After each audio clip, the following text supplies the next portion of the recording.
are probably still coming in, but I want to just do a quick introduction and just say thank you. My goodness, Dinah said it. I can't believe that it has been 7 months since we have learned how to do Zoom calls and meet. And at first we were like, no, we're not going to do this. We're going to wait to do everything until we're back in person. But my goodness, if we wait, we're never going to get anything accomplished. So thank you all for your flexibility. Thank you for being willing to join us today on this Zoom platform. I'm really excited to be able to bring this topic to the forefront, especially in October when we're focusing a lot on breast cancer awareness. We thought it was kind of fitting to focus and highlight women in philanthropy. As you all know, the TLC programming, the Learning Center, we've kind of changed the name. We used to call it Organizational Effectiveness Resource Center. That's a mouthful. We like TLC because we want you guys to know we want to take care of all of you. This is our opportunity to provide you programming to help you increase your effectiveness and your capacity in your organization. What you're going to see here in the next few weeks or months is increased communication from us and giving you the calendar of events. So we're going to do a lot of focused webinars and then likely do a coffee talk the week after, just as a casual conversation to kind of learn what you heard or kind of wrap up some points if you missed the meeting. So today we are partnering with the IU School of Philanthropy. We are thrilled to have Jeannie Sager here with us today as an expert in women in philanthropy, and that is who you are here to hear speak. And so I welcome all of you to the call.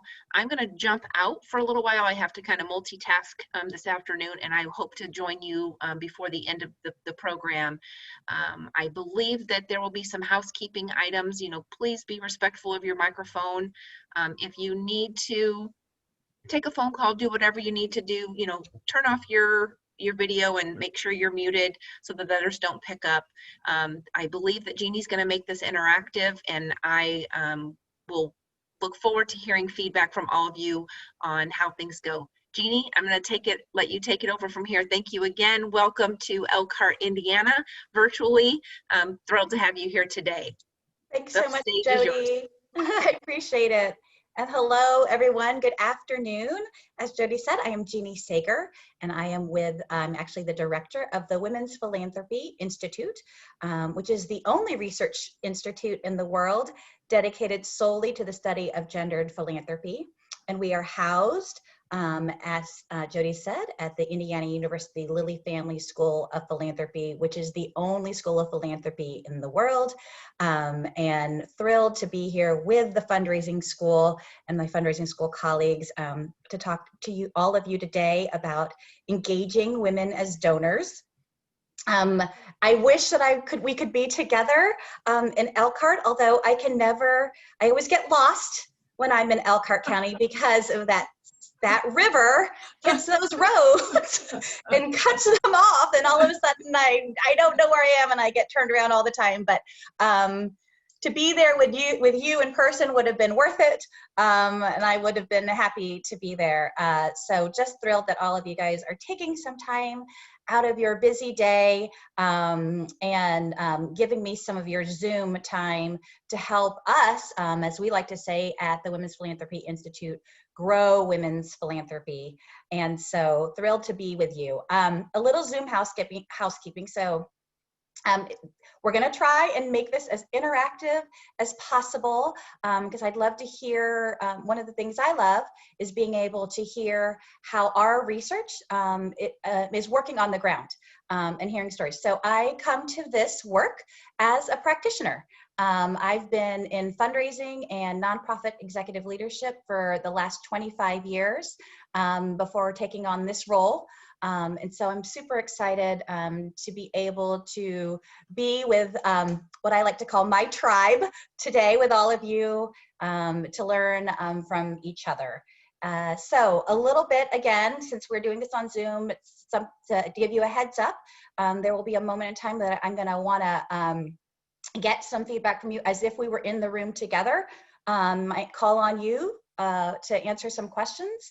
And then also we'll do a breakout session so you guys can grapple with some of the information that I'm going to provide and see how you can put that information to work in your own organizations and share with each other.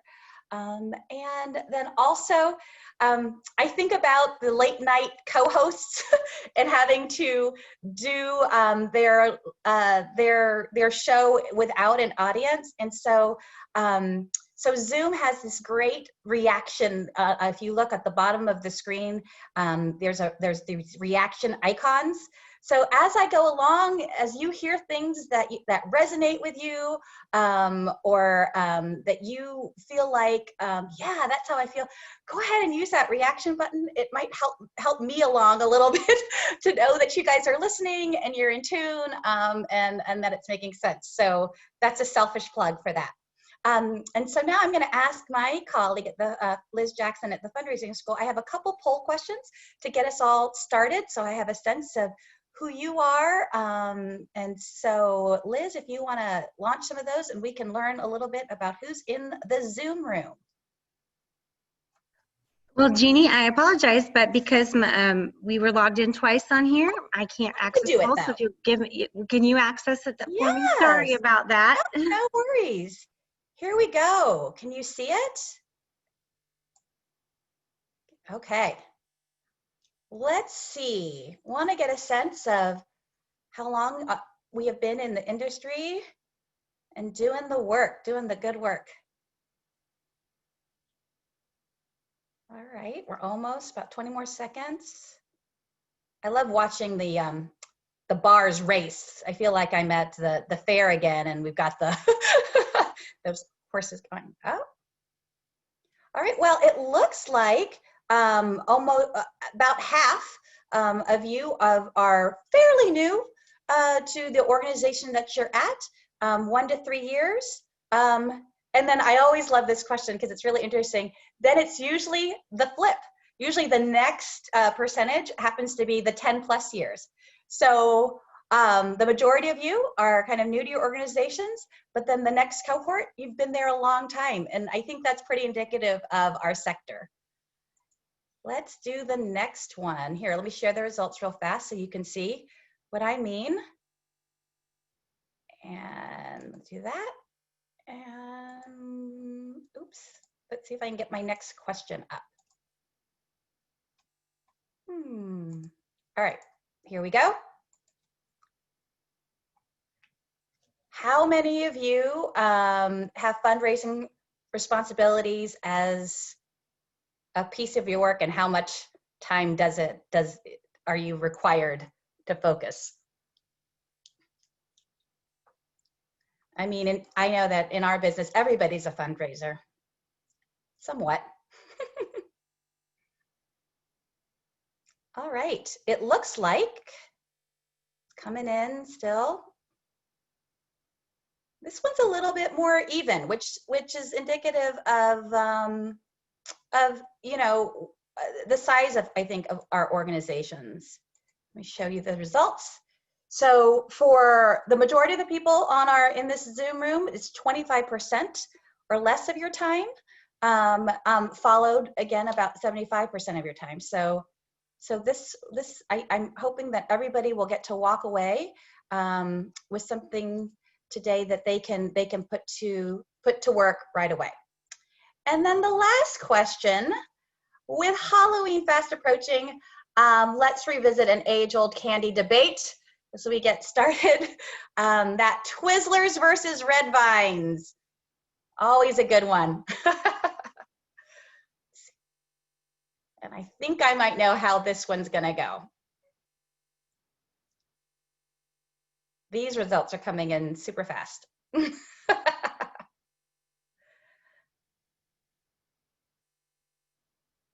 No surprises here again.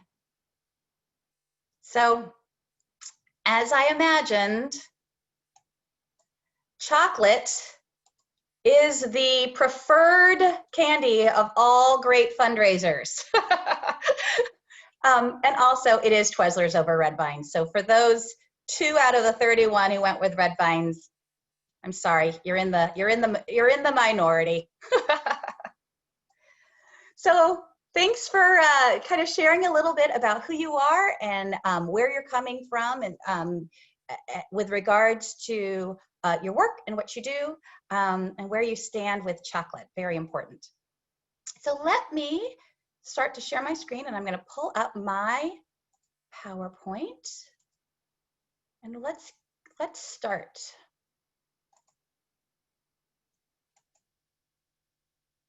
All right, can everybody see that? Think we're good? All right. So here's all of my contact information. Please feel free to reach out to me if you have any questions kind of after our time together, and throughout the year. You'll hear me say this over and over again, but all of the resources at WPI are available online. Every single report that we have ever done in our entire lives, over 15 years of research, are available. And if you want to go deep into it, you are more than welcome. We would love that. There are also great resources such as infographics that you might be able to utilize in your work and with your volunteers and with your donors and boards that might be helpful as we all work together to grow women's philanthropy. And there is our URL.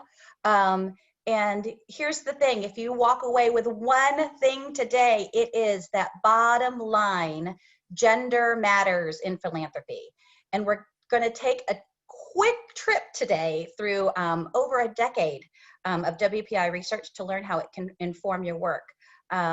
Everything again that I'm sharing is compiled and available at that online whenever you want to delve into it. So this is why we're here. Women's wealth and influence are growing. According to the Boston Consulting Group, between 2010 and 2015, private wealth held by women grew from $34 trillion to $51 trillion. And just several weeks ago, the Boston Consulting Group came out with a new number with regards to where women's wealth will be in 2025, and it's projected to rise to $110 trillion in private wealth assets by 2025. And this rise in wealth is just one way of measuring the growing influence of women. They are also earning more in terms of income, rising to higher levels in government and industry, and looking at families, they appear to have more input in their own families than they have in the past. And women give more. And our research at WPI shows that growing wealth is good news for the philanthropic sector, because across all ages, all races, and income levels, women give more, and they give differently than their male counterparts. Not only that, but we found that a $10,000 increase in the wife's income raises total household giving by more than 5%, while a similar increase in the husband's income leads to a 3% increase in total household giving. So the more women's wealth grows, the more they will give to charitable organizations.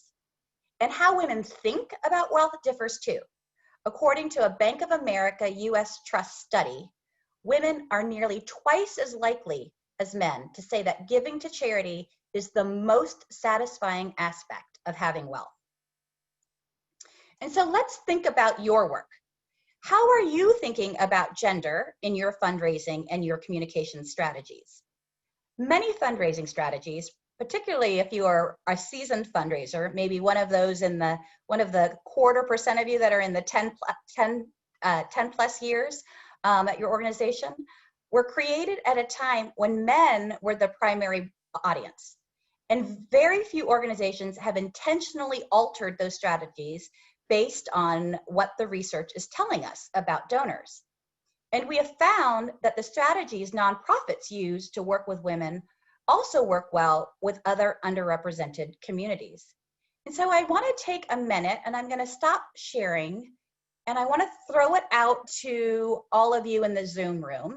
And I'm hoping that I can have a couple volunteers who might share a little bit about how are you thinking about gender in your fundraising and communication strategies today.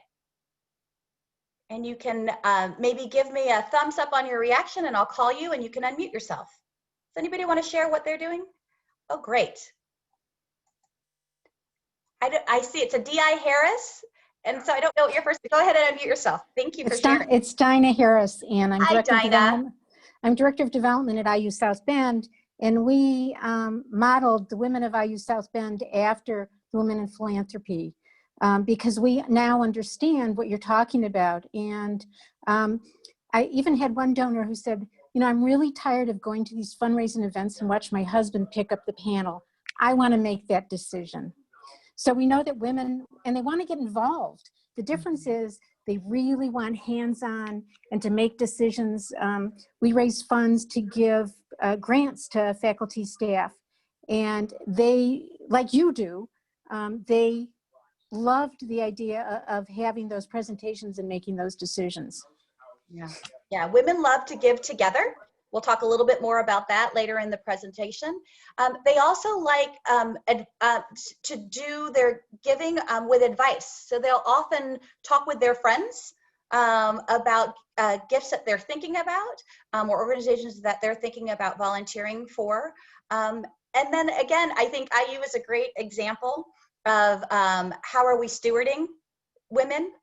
So, you know, so often you can make, you make a gift and you get football tickets. You guys are close to Notre Dame, you know, that's a big deal. But is it a big deal to women? You know, you just have to really think about those strategies and if you're doing a one-size-fits-all. Anybody else want to share? Let's see if I cross a screen. I always like to say fundraisers are great at volunteering. So anybody have any examples from their organizations about how they're considering gender in your fundraising and communication strategies?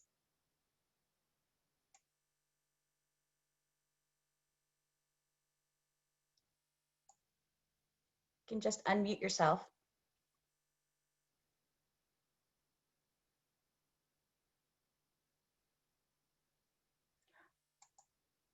We'll be thinking about this because I'm going to want you all to take a minute this afternoon to really kind of think about how to put this research to practice as I go through the findings.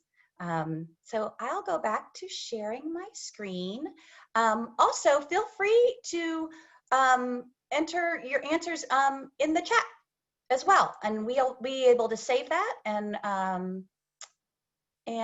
let's see, I'm trying to do too many things at one time. Go back to, there we go. So feel free to answer this question in the chat, as it's always helpful to kind of share ideas with each other. You never know when you might inspire a colleague. So, okay, moving on. So we know that women can play an incredibly powerful role in philanthropy and help drive more dollars to organizations like yours. But to unlock the more philanthropic dollars from women, we need to understand what drives women to give. And that's where WPI's research comes in. Our studies help the philanthropy sector understand how, where, and why women and men give differently. And in this presentation, I'm going to share a sampling of the findings that we've uncovered across the 5 categories that you see on the screen. And then we'll talk about how you might consider putting research findings like this into practice at your own organization. So let's start with who. Who is philanthropic? So answers to this question can help organizations better target donors while also growing philanthropic engagement overall.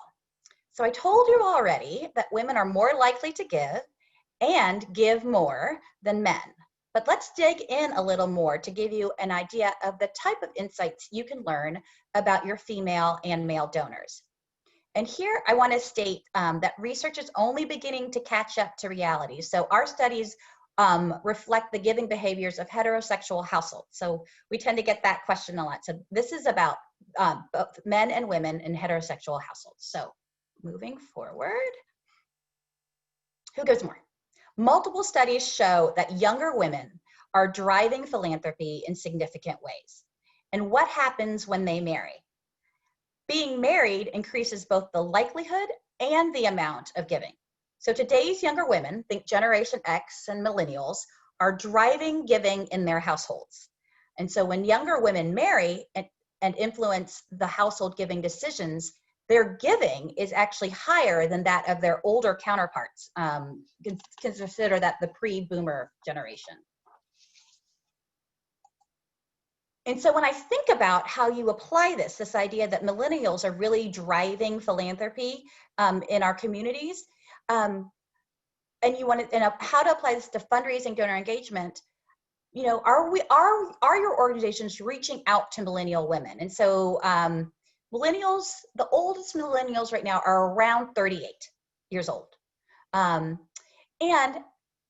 think about reaching out to them, particularly ones who may be thinking of getting married or recently got married, could be a really smart strategy for fundraisers. So understanding and developing unique ways to have these women engage in your organization. So as they grow in capacity and wealth, they grow with you. And this is a great question. Do you know which demographic volunteers at a higher rate than any other demographic? This is not going to surprise many of you in the room. It's working mothers. So thinking about providing childcare at your events, providing childcare as part of your volunteer opportunities, or even better, creating volunteer opportunities where your working mother volunteers can bring their children and have their children volunteer alongside them. Another great thing that younger female donors are very interested in and engage in more than other generations is on social media. So thinking about Google ads and Facebook ads and online fundraisers are an idea where you can get really targeted and deliberate about who you're reaching out to. And I know that all of you have kind of heard and have already seen this growth in hosting events and then inviting the participants to participate in a volunteer activity, or in lieu of gifts, bring something for a shelter. So for instance, you know, food shelters will always have peanut butter, always want peanut butter. So rallying their younger friends around a cause that's not asking for money, but maybe for socks for a shelter or peanut butter. And as your donors if your donors skew older, you can also engage with them to talk to their adult children about giving. So there's a way to find some intergenerational play and provide opportunities to do that. I again encourage all of you, if you have other ideas about how to engage younger women in particular in your organizations that have worked well, or that's an idea that you've always wanted to try, throw that in the chat and we can talk about that later. But I know that an organization that I worked with, we were very deliberate about trying to get sort of 40 under 40 up and coming executives engaged with our organization. We called it Inspiring Leaders. And we gave them a very behind the scenes look at how a healthcare system runs, with the hopes that from this bank of a group of rising leaders, we could engage them in a different way and then also grow a pipeline of our own for the board. So that's just a couple of ideas. So let's talk about why. Why do men and women give, and whether these motivations influence their giving? When we understand what drives men and women to give, we can be more strategic about engaging both groups in philanthropic endeavors. And answering these questions means unlocking more donations. So, women are more motivated than men by empathy for others. And for men, giving is often more about self-interest. And when I say self-interest, I'm not talking about,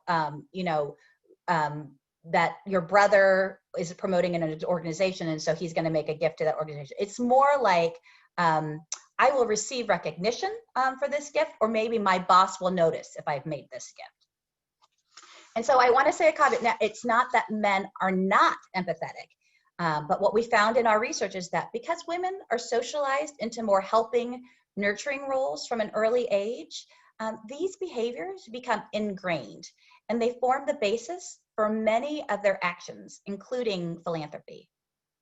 And women are more likely to give to organizations where they have a personal connection or an alignment with political or philosophical beliefs. Single women are more likely than single men to cite being on a board or volunteering for an organization as motivations for their giving. And just one example of this was we saw was in the aftermath of the 2016 election. We actually did a report on charitable giving around the election in 2016. And I think some of you may remember the rage giving trend. Well, it turns out that much of that giving was driven by women. And again, you can download that report from the WPI website if you're interested. I know that we're in a highly political time, and so it's just a great reminder that women really do want to engage all of their resources when they think about giving, and really incorporate their values when they think about giving. And so here is an example of how you would put this into play. So understanding motivations is critical to fundraising, marketing, and communication strategies. So one thing that immediately comes to mind is email communication. So what's great about email communication is that it's very easy to target and very easy to tailor based on what you might know about someone's demographic profile. And so this is a super easy example. How would you change subject lines and calls to action, knowing that women are typically more motivated by empathy and men by self-interest? So here's a good example. So on the subject line here, Eve's son just wants to get to school safely.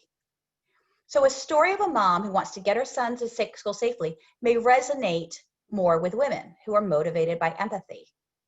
But for men, the chance to be someone's hero could be more powerful. And it's not just email communications. It's also important to remember these insights for in-person meetings. So when you're talking to a couple, it's important to balance and consider different motivations. If you're talking to a woman donor, she will likely be more receptive to stories from the field than a promise to build a building in her honor. And another thing that jumps out to me with regards to motivations is the board and volunteer experience. Knowing that volunteer experience is a primary motivator for female donors to give, I would be sure to offer plenty of accessible opportunities for women supporters to get involved with the organization in a consistent way, whether that's joining a committee, a weekly commitment, or helping with a pro bono project, or even just a task force. So again, a donor is a donor is a donor is out of date. Take risks, do some test segmentation appeals, and measure the results to see for yourself if this indeed is helpful in pushing and increasing donations to your organization. So now we're going to talk about how do women and men give? If much of fundraising strategy is designed to appeal to especially to men, so then we're thinking about strategies that involve competition, recognition, a fast pace, a very hurried mentality. And so we understand that women's behavior is different. And so it should be no surprise that women are underrepresented as donors if the nonprofit industry and structure isn't speaking to how they give. And so men and women, again, if the one thing that you walk away with today, give differently. And understanding these behaviors can help us create more engaging philanthropic experiences for all. I like to say in my work that, in order to get to a woman's ultimate treasure, you will have had to engage her fully in terms of time, talent, testimony, ties, trust, in order to get to treasure. And so always be thinking about how to build a relationship that encompasses all of the ways that she wants to give.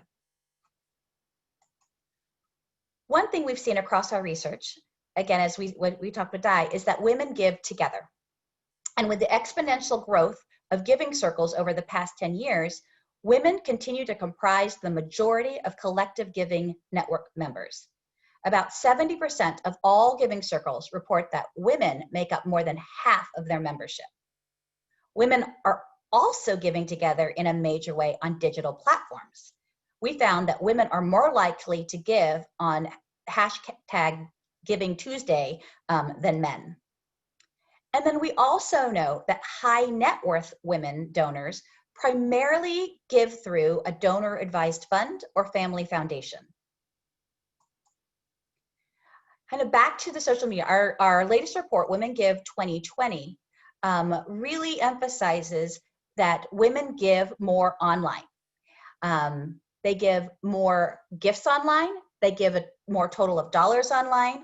They're also willing to give smaller gifts and more of them, but more importantly to smaller organizations.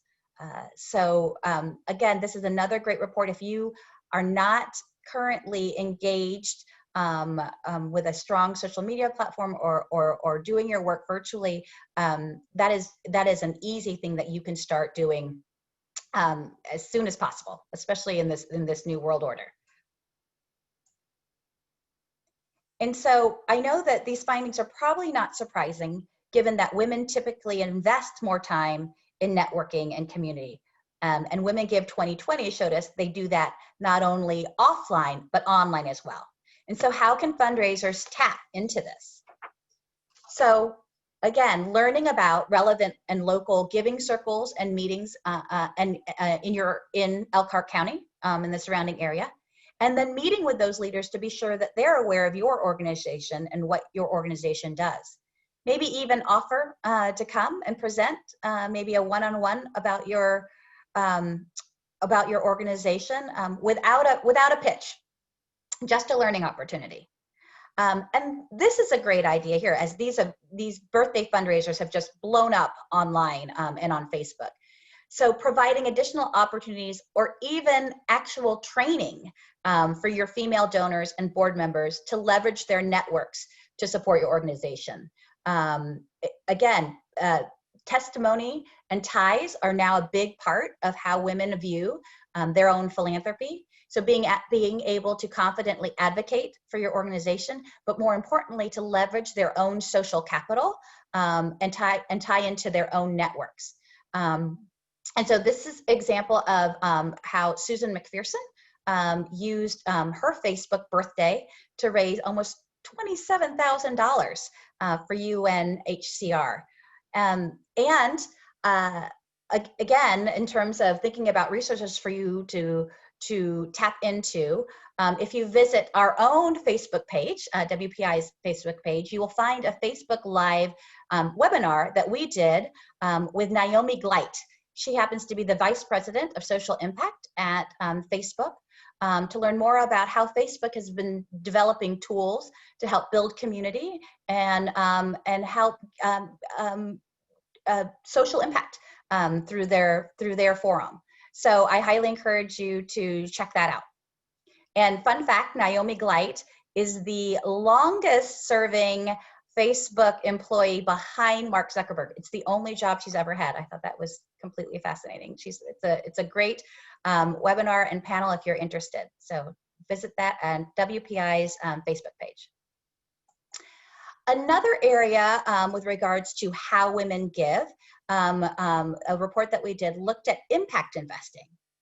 And so this burgeoning field is growing more and more popular as a way for people to drive both social and financial returns.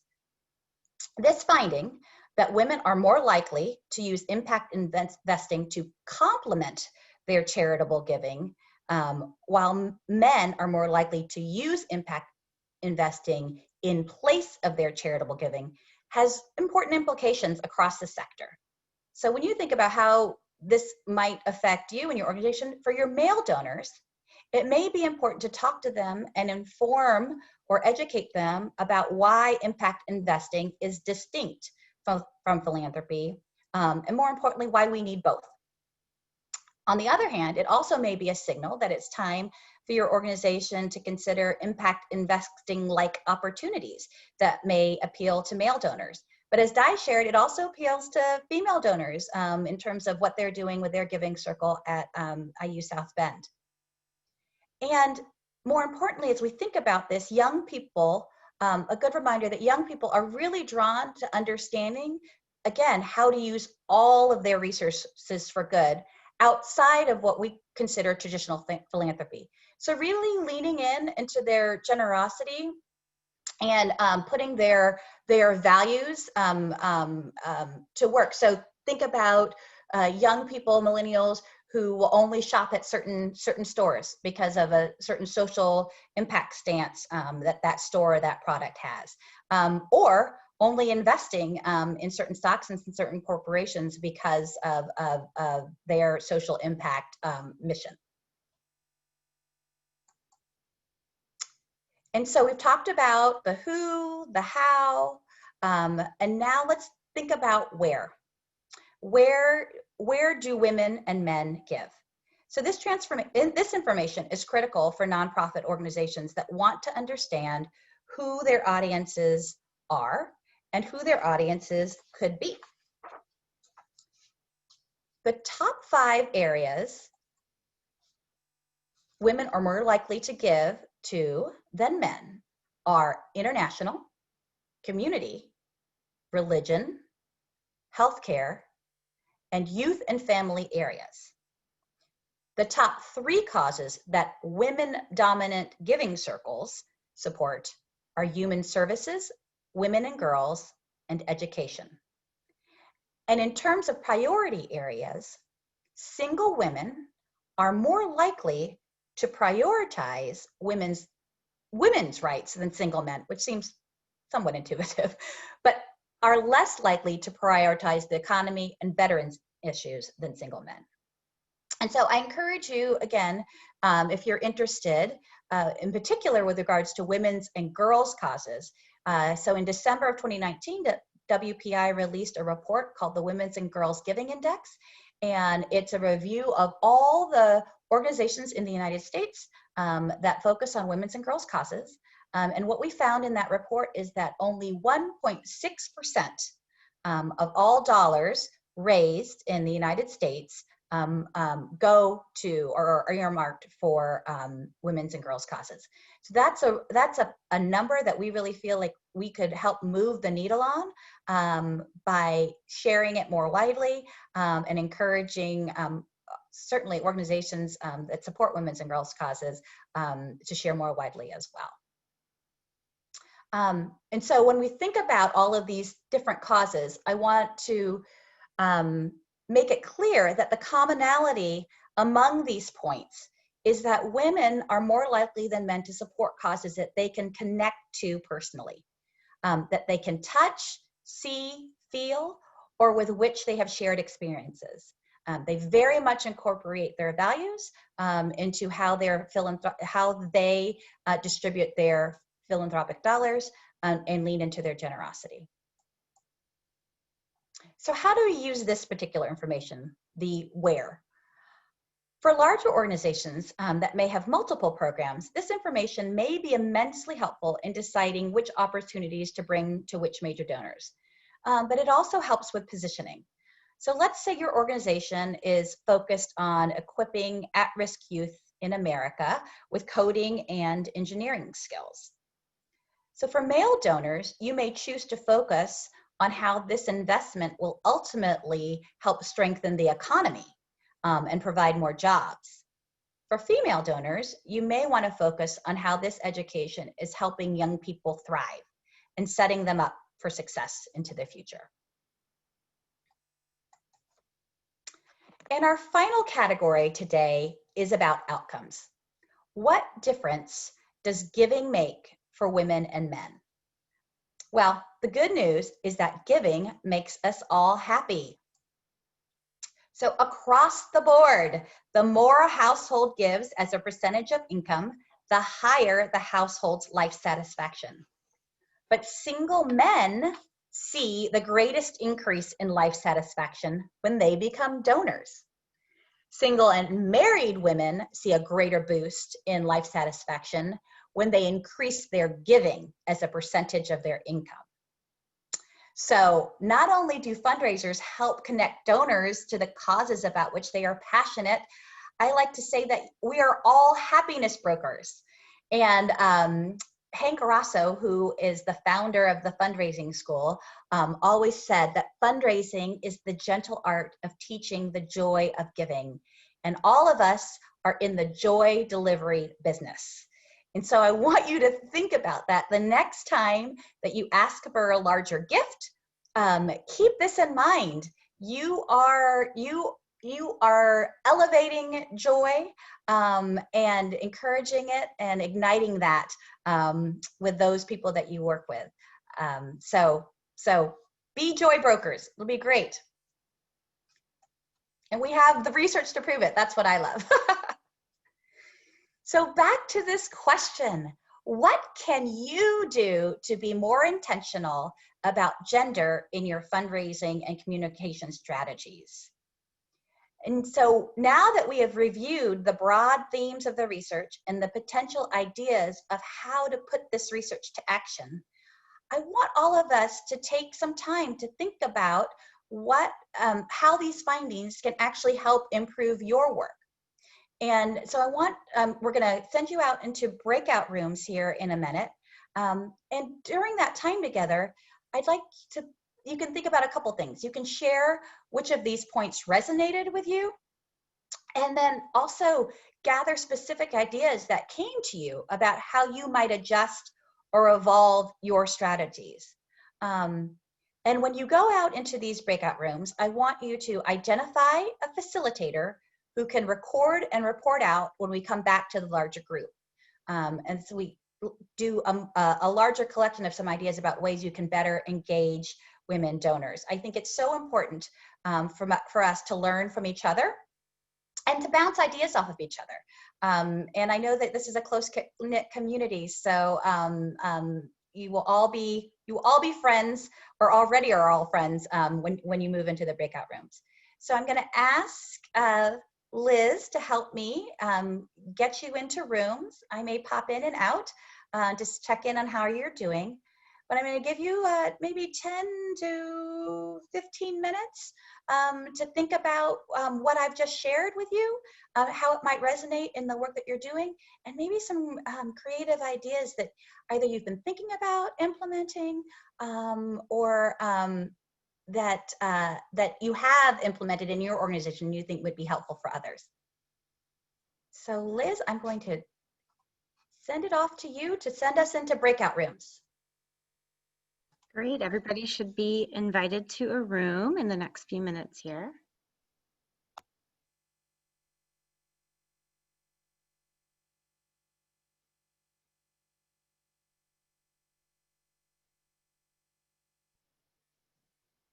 Welcome back, everyone.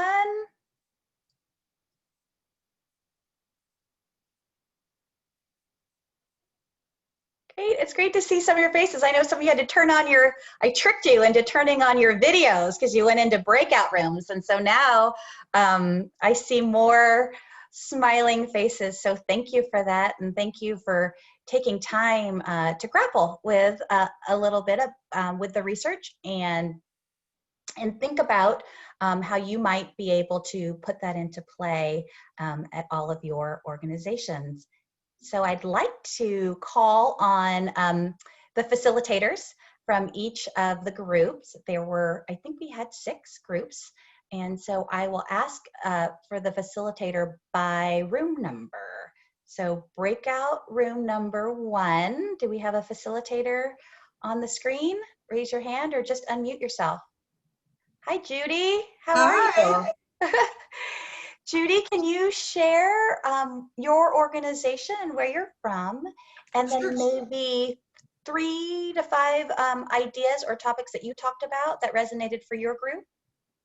Yes, sure. I'd be happy to. I'm a Director of Development for Real Services. We actually serve in 12 counties. So Elkhart County is probably our 2nd largest client base. So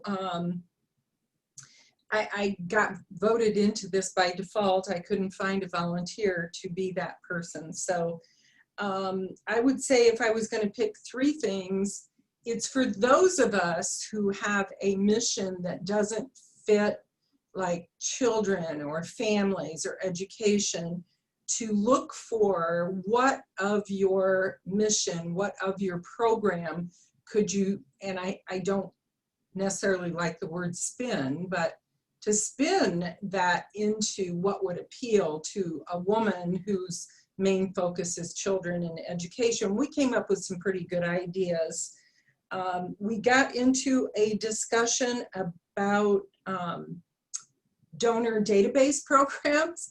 And so we did talk a little bit about that.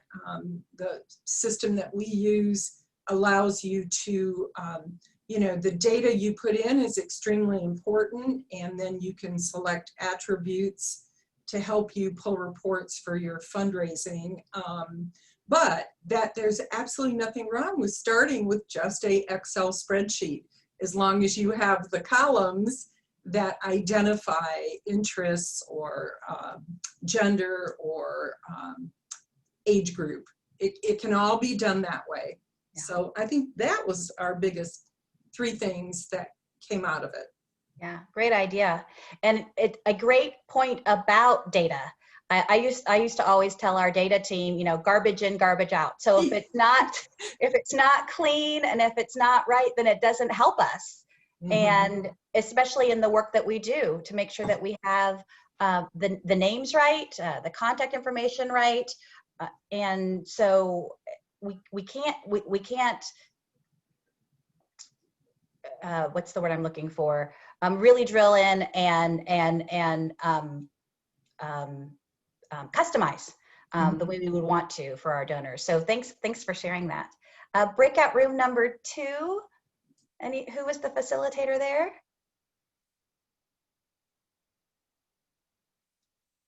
I think we had a breakout room number 2, or maybe you don't know your breakout room. I was just thinking that. I don't know what breakout room we were in. Sorry about that. I tried to. Too, Stephanie. I see you thinking too, and I don't know. So, well, breakout room 2 had Amy, Faith, and I'm not sure the third. Amy or Faith, do you have anything to share? Shannon is our spokesperson. Shannon, take it away.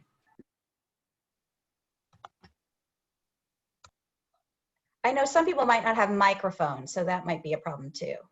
Mute? Okay, here I am. Sorry about that. There you go. Sorry, I had to run out. The school bus was coming and I had to open the door for my daughter. So unfortunately, Faith was not able to get hers to unmute, but she did share some of her feedback with Amy via chat. Oh, good. And one of the things that she pointed out was trying to pay particular attention to some of those mid-level donors or smaller donors, especially if you're dealing with some of the younger generation where $25, $50, $100 might actually be a large gift for their families, but it might also be a way to be engaging them for the first time, especially if you're looking at trying to build that relationship to become a long-term relationship. Yes. One of the things Amy also brought up, which was wonderful, was how do we get to some of those younger individuals? So we talked briefly about colleges and universities. Is there a way to reach out to individuals there? Is there a way to possibly pull together maybe a specific women's group? Find out ways that we could engage them. Amy brought up a great point, which is sometimes you put the training into those individuals at that level, but they may not stay here once they're done with school. They may end up going on to another state or possibly even another country. But the hope would be that if they were to come back, that they would re-engage, or even if it isn't our particular organization, perhaps they might support another entity with a same mission or a similar like mission where they are. I love that. I love the idea of growing generosity for generosity's sake. that we are allowing people to have a great experience, and knowing that they're going to take that into whatever other organization they go to. Some of our best gifts that we've received, somebody else from another organization started that experience with that donor. And that was such a great experience for that donor that it just opened up that donor to want to give more and to give to other organizations. And so we're always passing this torch along the journey, the philanthropic journey of any donor. So that's great feedback. Thank you, Shannon, for sharing. Group 3.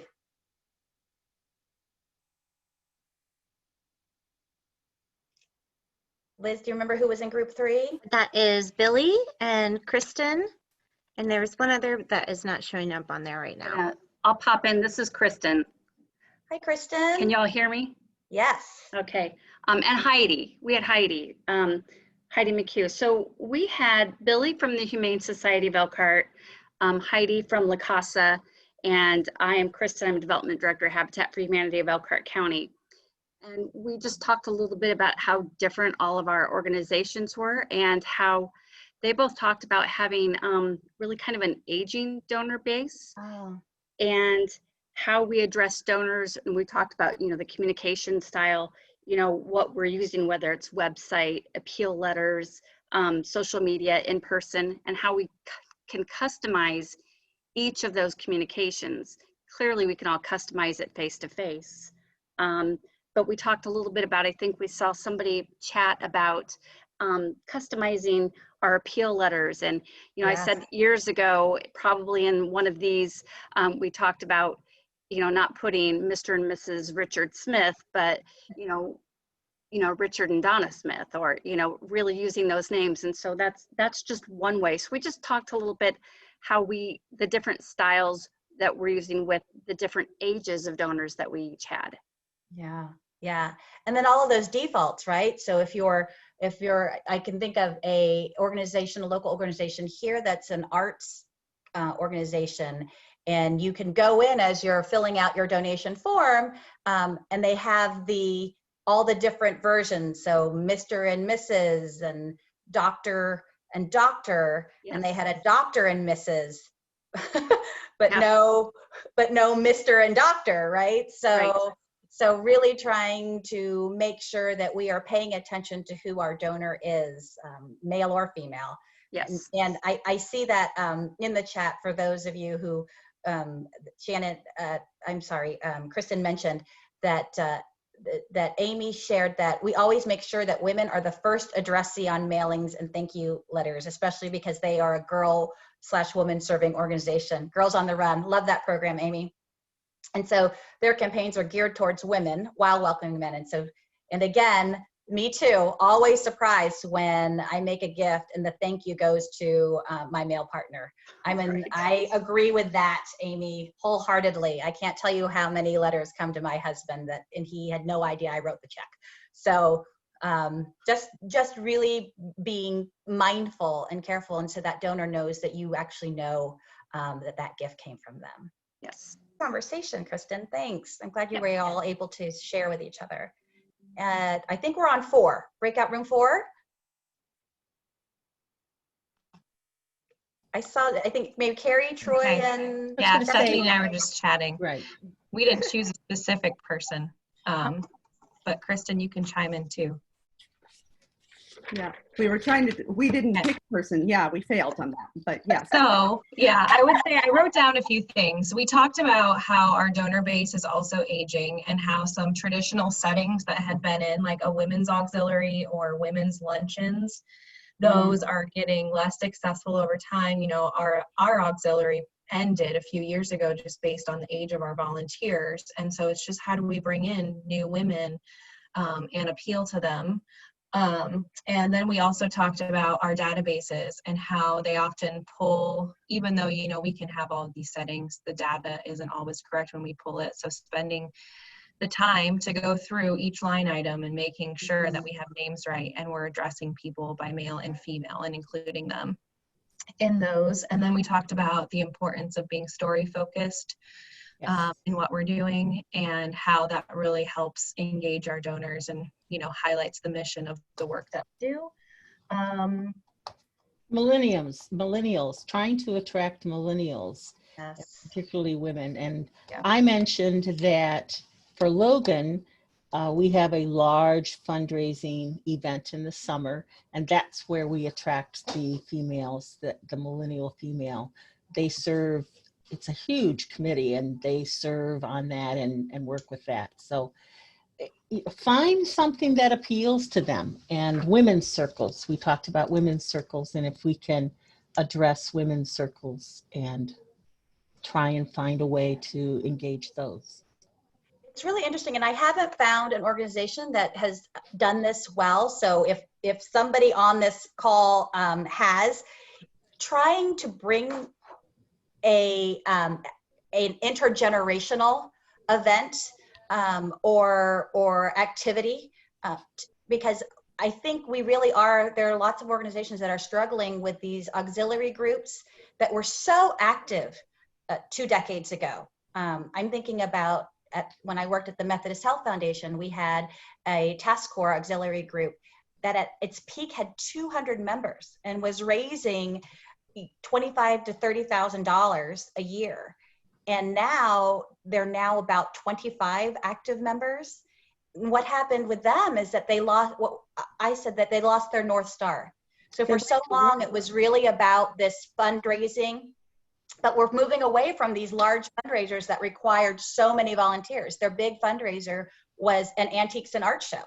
It was a 5-day-long event. It required hundreds of volunteers, but it was only each year it would yield less and less and less, and there were fewer women volunteering, and they weren't engaged. And so this is definitely something I hope maybe WPI can look into down the line in our research, but this idea of these more traditional forms of fundraising groups and volunteer groups that were focused on women, focused on bringing women together. In this particular case, it was a lot of the doctors' wives, right? And now these wives are now the doctors. So it's a model that's just not appealing. But how do we are there ways that we can bring these different generations together to, again, come around the organization's mission in a different way that appeal across generations? So that's definitely something to think about. And if someone comes up with something great, share it with the group, because there would be a lot of interest in that. But yeah, that's definitely examples that resonate certainly with my background with organizations. So thank you. Anything more from group 4? All right, group 5, who's up?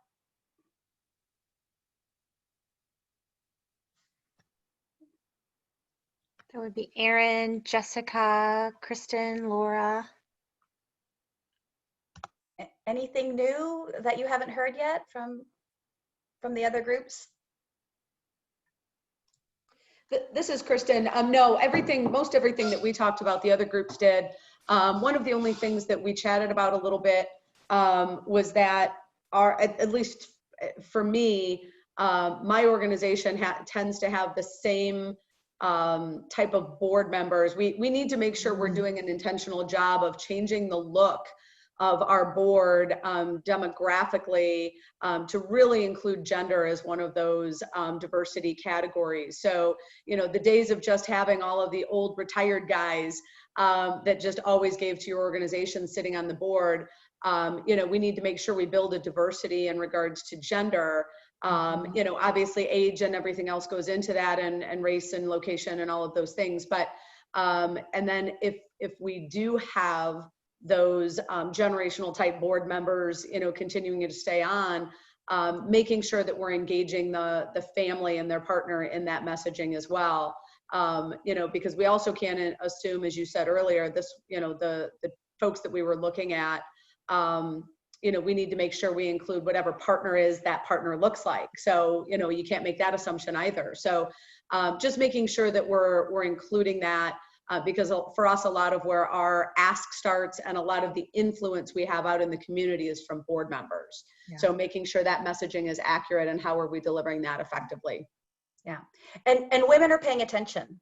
I've seen that for some organizations, actually men have been stepping up and saying, when they've asked to be served on a board, and have actually suggested that perhaps you ask my wife.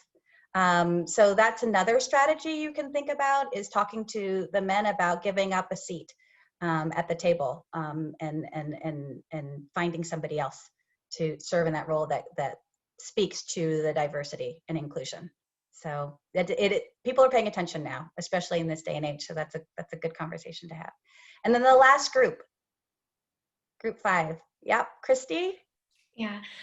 So we pretty much discussed a lot of what everyone else has, but we had kind of 2 different experiences with our organization. So one organization has had really in-depth experience with reaching out to donors and developing this plan. And myself, I'm the first time this position has begun with my organization. So to kind of hear everything that was happening. So the other organization who's had a more long-standing run with reaching out to donors was really focusing on creating inclusive language and active listening with their donors. So I think one of the things that was mentioned was like, maybe football tickets aren't the best idea, but through that active listening, there may be a great donor out there who is a woman who's like, let's do all this football, and it might actually end up being a good gift for the donor in a way.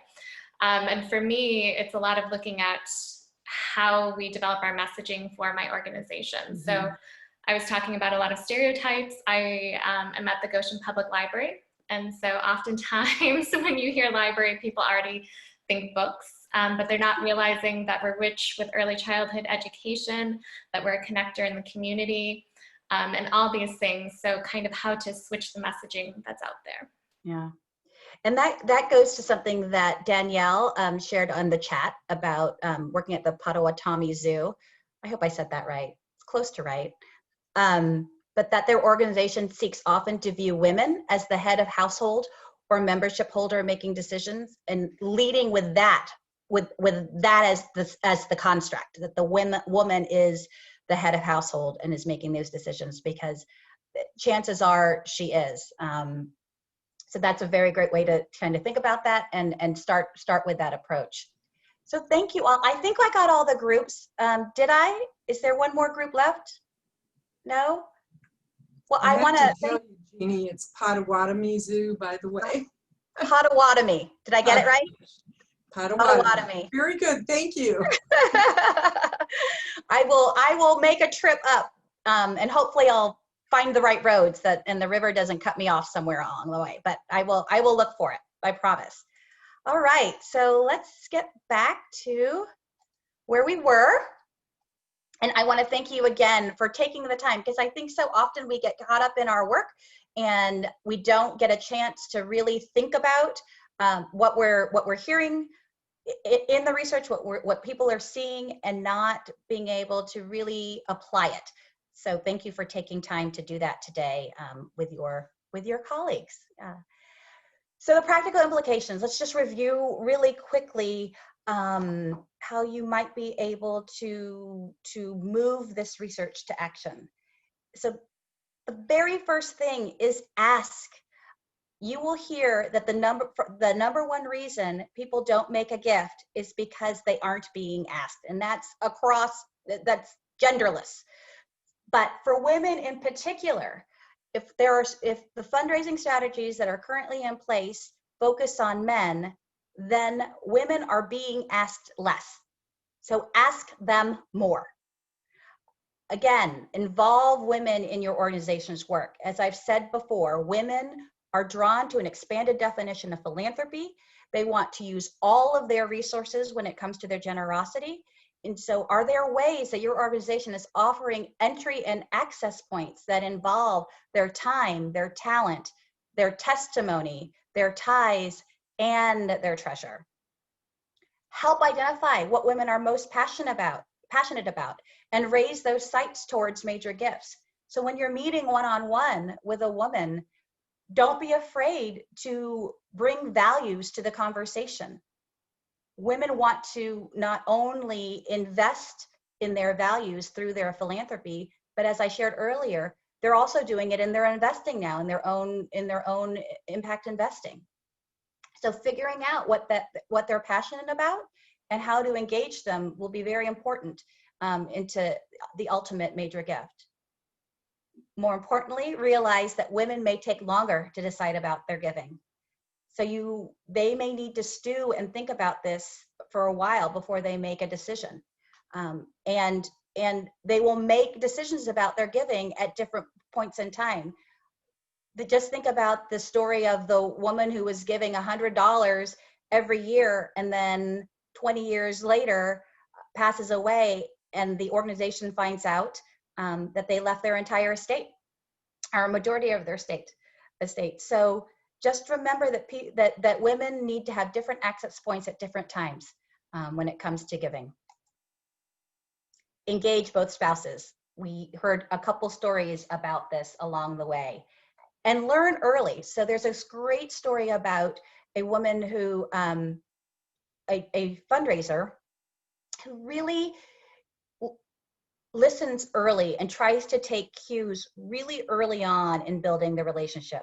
And so for this one couple, she noticed that it was the woman who was making the decisions with regards to the meeting time, and that she was the one kind of driving the actual planning of getting on calendars and the schedule, not the secretary, but of the man, but the woman, the wife.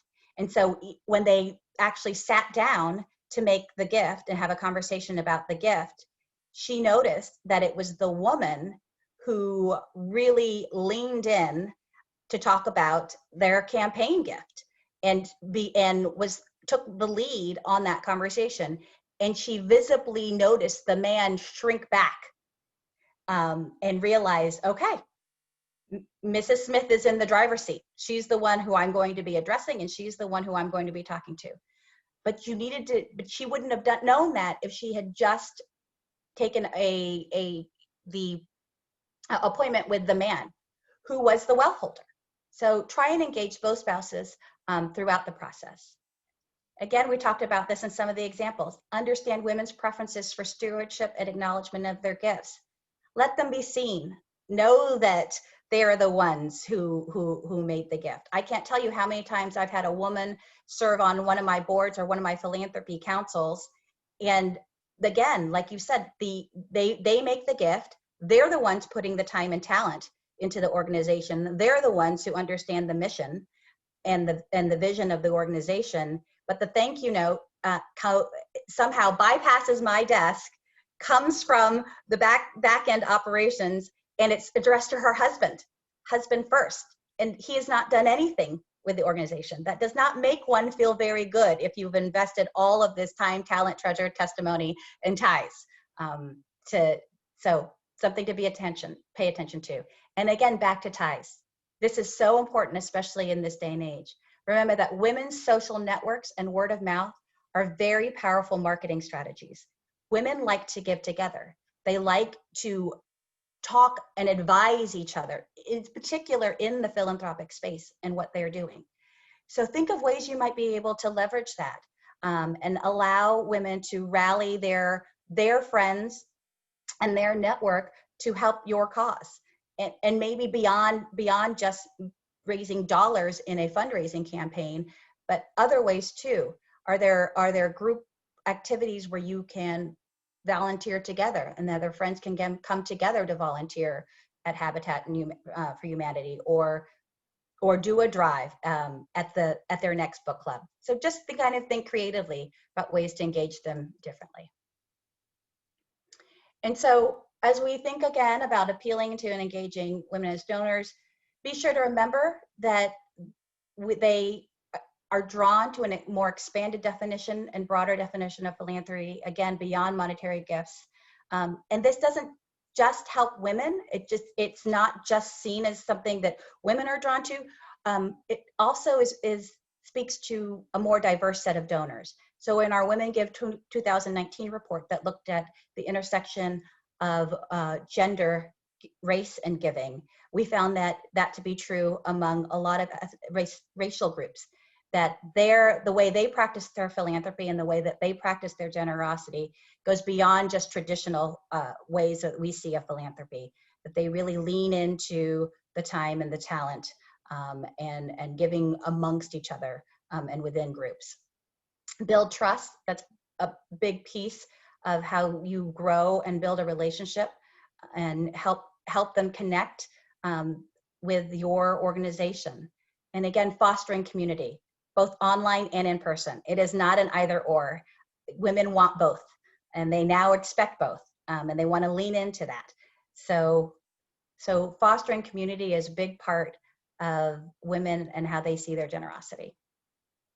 And again, the Women's Philanthropy Institute, we are living in certainly interesting times in the society, and the demographics are shifting dramatically, and philanthropy is becoming more elastic.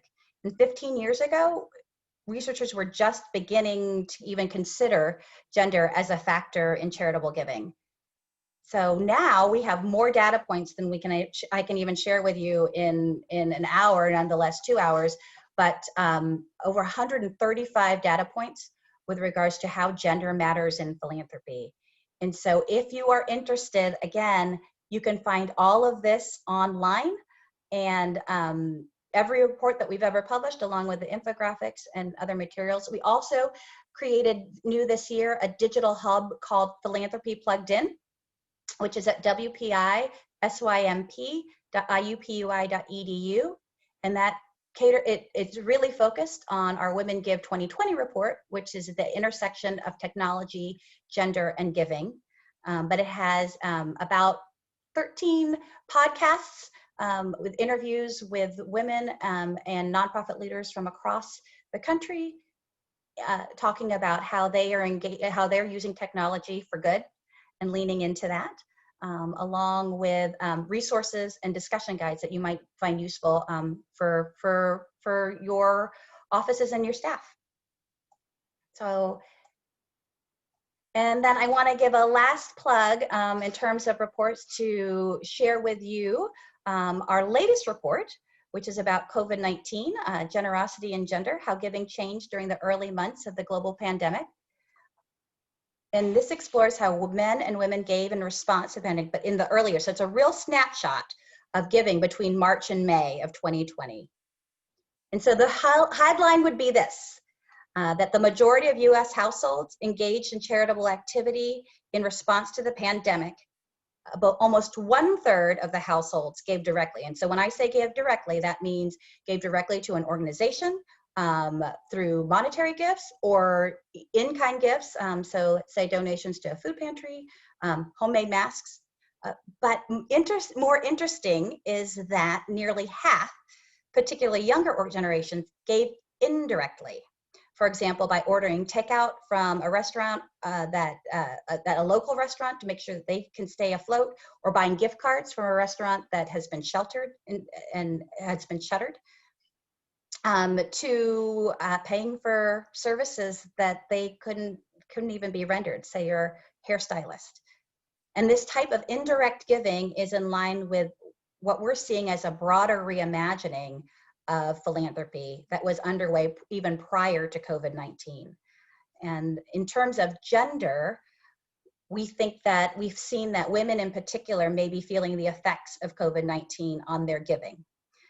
So typically our research has shown, as I've said throughout this report, that women are more likely to give than men. But it appears that circumstances of this crisis, which disproportionately affect women economically and disrupt their ability to network and connect, may be putting a strain on their giving. But taken as a whole, the findings from this research indicate that generosity is alive and well and evolving, more importantly, during this pandemic. And I'm sure that all of you are seeing that within your own organizations. And I hope that all of you are staying safe and healthy through this time.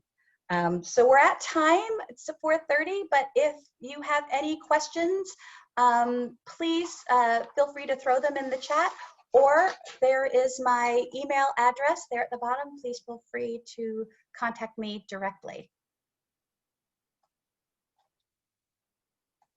I will stop sharing my screen.